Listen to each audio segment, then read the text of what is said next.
வணக்கம். இந்த வீடியோவில் தரமான 3 தமிழ் டப்பிங் படங்களை பற்றி தான் பார்க்க போகிறோம். ஃபஸ்ட்டு படம் வந்து ஒயிட் பேர்ட். இந்த படம் 2ஆம் உலகப் போர் காலகட்டத்தில் நடக்கிற மாதிரி தான் காமிச்சிருக்காங்க. படத்தோட ஆரம்பத்திலே ஒரு வயசான பெண்மணி அவளோட பேரங்கிட்ட அவளோட காதல் கதையை சொல்கிற மாதிரி தான் படம் ஆரம்பிக்குது. ஆனால் அந்த கதை வந்து 1940 நடக்கிற மாதிரி தான் காமிச்சிருக்காங்க. அந்த டைமில் பிரான்ஸில் வந்து நாசி படை ஆக்கிரமிப்பு கொஞ்சம் கொஞ்சமாக ஆக்கிரமிப்பு பண்ணிகிட்ருக்காங்க. அப்போ வந்து பிரான்ஸ் நாட்டில் இருக்கிற ஜூஸ் ஃபேமிலியை சேர்ந்தவங்க தான் நம்ம படத்தோட ஹீரோயினி. அவங்க அப்பா வந்து ஒரு டாக்டர், அம்மா வந்து ப்ரொஃபஸராக இருப்பாங்க. நம்ம ஹீரோயினி எப்போவுமே கொஞ்சம் ஹாப்பியாகவே ஜாலியாக இருப்பாங்க.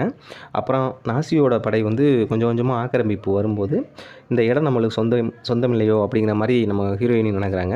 அதுக்கப்புறம் கொஞ்சம் கொஞ்சமாக நிறையா பிரச்சனைகள் வருது. ஒரு கட்டத்தில் நம்ம ஹீரோயினி குடும்பம் வந்து சிதறிடுது. அப்பா ஒரு சைடு, அம்மா ஒரு சைடு, ஹீரோயின் ஒரு சைடு. நம்ம ஹீரோயின் வந்து தனியாக போயிடுறாங்க. அப்படி போகும்போது நம்ம ஹீரோயினிக்கு வந்து ஒரு பையன் அடைக்கலம் கொடுப்பான். அவன் யாருன்னா நம்ம ஹீரோயினோட ஸ்கூலில் படிக்கிற பையன் தான். அவனுக்கு வந்து போலியோ அட்டாக் இருக்கும். அதனால் வந்துட்டு அவன் கால் வந்து கொஞ்சம் நடக்க முடியாது. அதனால் யாருமே அவனை சேர்த்துக்க மாட்டாங்க. ஆனால் நம்ம ஹீரோயினிக்கும் அவனுக்கும் எப்படி அதுக்கப்புறம் லவ் ஸ்டோரி வந்துச்சு, அவங்க என்ன ஆனாங்க அப்படிங்கிற மாதிரி தான் படம் மூவ் ஆகும். படம் செம்ம ஒருத்தான இருக்குது. படம் கொஞ்சம் ஸ்லோவாக போகிற மாதிரி தான் எனக்கு தோணுச்சு. ஆனால் படத்தோட கிளைமேக்ஸு ஒரு லாஸ்ட் ஒரு 15 நிமிஷம் வேறு லெவலாக இருக்கும். நீங்கள் கண்டிப்பாக ட்ரை பண்ணி பாருங்கள். வெயிட் பண்ணி பொறுமையாக பார்த்ததுக்கு கிளைமேக்ஸில் வேறு லெவலாக இருக்கும். நீங்கள் ட்ரை பண்ணி பாருங்கள். 2ஆவது படம் வந்து கன்ஃபியூஷன் ஆஃப் மர்டர். இந்த படம் வந்து 2012 தான் ரிலீஸ் ஆனிச்சு. கொரியன் படம் தான். தமிழ் டப்லேயும் அவைலபிளாக இருக்குது. நீங்கள் ட்ரை பண்ணி பார்க்கலாம். படத்தோட ஸ்டோரி என்னென்னா, படத்தில் வந்து நம்ம ஹீரோவோட பேர் வந்து ஜாய். இவர் வந்து ஒரு போலீஸ் ஆஃபீஸராக இருப்பார். 1986 1990 வரைக்கும் பல பெண்கள் கொடூரமான முறையில் கொல்லப்பட்டுருக்காங்க.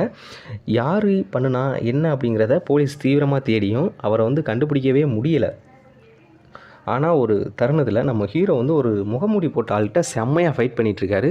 ஃபைட்டு ஜேசிங் அப்படி இப்படின்னு போய்கிட்டுருக்கு. ஆனால் கடைசி என்ன ஆகுதுன்னா, நம்ம ஹீரோவை வந்து அவர் அடித்து தள்ளிட்டு அவர் வந்து நம்ம ஹீரோவுக்கு ஒரு மார்க்கம் ஒன்று போட்டுடுறாரு. நம்ம ஹீரோ என்ன நினைக்கிறாருன்னா, இவர் தான் அந்த கொலைக்காரன் அப்படிங்கிற மாதிரி நினச்சிட்டு விடாமல் துரத்திட்டு இருக்கும்போது நம்ம ஹீரோ வாயில் வந்து அவர் கத்தி எடுத்து ஒரு கோடு போட்டுட்டு ஒரு இருட்டுக்குள்ளே போயிடுறாரு. ஆனால் நம்ம ஹீரோவும் விடாமல் அவரை பார்த்து துப்பாக்கி எடுத்து சுட்டுறாப்புல. ஆனால் அதுக்கப்புறம் என்னாச்சு அப்படிங்கிற மாதிரி தான் படம் மூவ் ஆகும். படம் கண்டிப்பாக வேறு லெவலாக இருக்குது. நீங்கள் ட்ரை பண்ணி பாருங்கள். 3ஆவது படம் வந்து பொன்மேன். இந்த படம் எல்லோரும் பார்த்துருப்பீங்க. நம்ம மலையாளத்தில் ரிலீஸ் ஆன படம் தான். ஆனால் தமிழ் டப்லேயும் அவைலபிளாக இருக்குது. ஜியோ ஹாட்ஸ்டாரில் தமிழ் டப்பில் அவைலபிளாக இருக்குது. படத்தோட ஸ்டோரி என்ன அப்படின்னா, நம்ம படத்தில் நம்ம கதாநாயகிக்கு ஒரு அண்ணன் இருப்பான். அவன் என்ன பண்ணுவான் அப்படின்னா, அவன் வந்து ஒரு கட்சியில் இருப்பான். எப்போ பாரு கட்சியில் ஒரு போஸ்டர் ஒட்டி இருந்தாலும் அதை கிழிச்சாலும் அவங்கள்ட்ட சண்டைக்கு போகிறது, இந்த மாதிரி அவன் வந்து ஒரு கட்சி பேரை சொல்லி சில பிரச்சனைகளை வந்துடுவான். அதனால் அவனே கட்சியிலேருந்து தூக்கிடுவாங்க. தூக்கின சமயத்தில் அவங்க தங்கச்சிக்கு வந்து கல்யாணம் இருக்கும். கொஞ்ச நாள் தான் இருக்கும் அந்த கல்யாணத்துக்காக. ஆனால் மாப்பிள்ளோட சைடு வந்து 25 சவரன் நகை கேட்டிருப்பாங்க. ஆனால் நம்ம கதாநாயகிக்கிட்ட அவ்வளவுக்கு இவங்க வீட்டில் இருக்காது. இதனால் என்ன பண்ணுறாங்க அப்படின்னா, அப்போ தான் நம்ம ஹீரோ என்ட்ரி கொடுக்குறாப்புல. நம்ம ஹீரோவுக்கு என்ன வேலைன்னா, இந்த மாதிரி நகை இல்லை அப்படிங்கிற மாதிரி, கல்யாணத்துக்கு நகை இல்லை அப்படிங்கிற மாதிரி இருக்கும்போது அவர் வந்து அவங்க கேட்குற நகையை கொடுத்துருவார். ஆனால் கல்யாணத்தில் மொய்ப்பணம் வரும்ல, அதை வந்து அவர் எடுத்துப்பாப்பில். இதுதான் அவருக்கு வேலை. அப்படி வந்து மொய்ப்பணம் வரல அப்படின்னா அவர் கொடுத்த நகையில் பாதி நகையை அவர் வாங்கிக்குவார். இவங்களுக்கு அதே மாதிரி கொடுத்துட்றாரு. ஆனால் இவங்க எதிர்பார்க்காத அளவுக்கு இங்கே மொய்யும் வரல.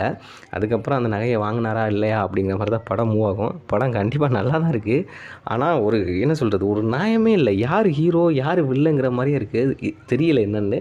நீங்கள் படத்தை பார்த்துட்டு சொல்லுங்கள். கண்டிப்பாக நல்லாயிருக்கு. ட்ரை பண்ணி பாருங்கள். தேங்க்யூ.